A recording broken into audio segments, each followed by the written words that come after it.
ઘરે જ છે એ અમારે તો આવવું અત્યારે રખડી એને કરતા આરામ કરી રોલિંગ ચેનલમાં પેલામાં પ્રસાદ રોલિંગ સાહેબ એક હત્યાનો બનાવ બન્યો છે. શું સમગ્ર ઘટના, આરોપી કોણ, મૃતક કોણ?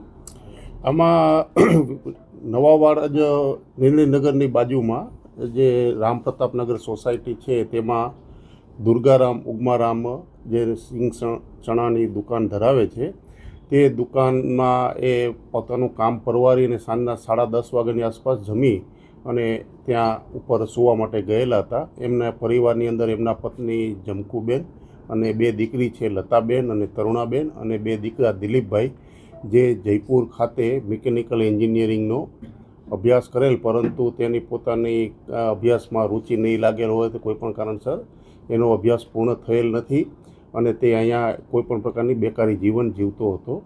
અને છેલ્લા 15-20 દિવસથી તેમને એક અહીંયા જયંબે ગૃહ ઉદ્યોગ છે એમાં એક ખાનગી નોકરીની શરૂઆત કરેલી હતી. અને એમનો સૌથી નાનો દીકરો જે નિખિલભાઈ જે છે એ BBAના 2nd સેમેસ્ટરમાં ગાંધીનગર યુનિવર્સિટી ખાતે અભ્યાસ કરે છે.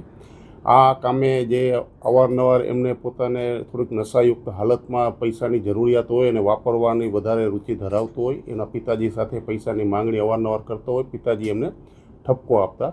તો આમને એના પિતાજી પ્રત્યે રોષ ઊભો થયેલો હોય દિલીપભાઈને, એટલે દિલીપભાઈએ એના તીક્ષ્ણ હથિયાર ચપ્પુ જે છે એ મારવાની તૈયારી ધારણ કરી અને પિતાજીની બાજુમાં ઉપરના માળે ઘરમાં સૂઈ ગયેલ હતા.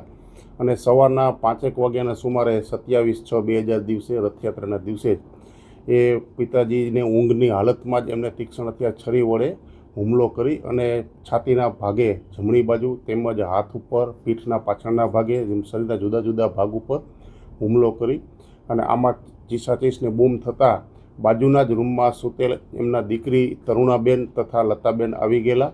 આ તરુણાબેનને પણ એના ઉપર એના મારી નાખવાના ઈરાદે એના ઉપર પણ હુમલો કરી અને એના ડાબી બાજુના ભાગે ભ્રમરની બાજુમાંથી જ એક તીક્ષ્ણ હથિયાર ચપ્પુ મારી દેતા અને પછી એને કાઢવા જતાં એમનું હેન્ડલ તૂટી ગયેલું હતું અને એ હેન્ડલ ત્યાં સ્થળ ઉપરથી મળી આવેલું હતું.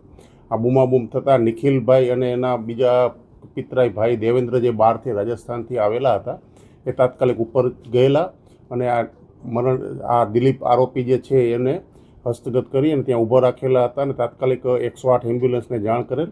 108વાળાએ ચેક કરી અને એમને મૃત જાહેર કરેલા હતા અને પોલીસને પછી સંપર્ક કરેલો.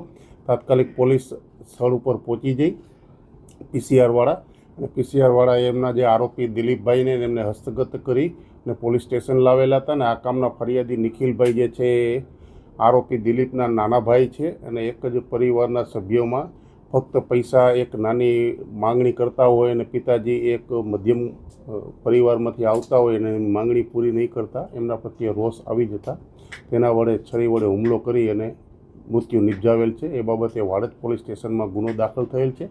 આ બાબતે FSL તેમજ ફિંગરપ્રિન્ટ તેમજ અન્ય જે ફોરેન્સિક નિષ્ણાંતની મદદ લઈ અને આગળની તપાસ કાર્યવાહી હાથ ધરેલ છે.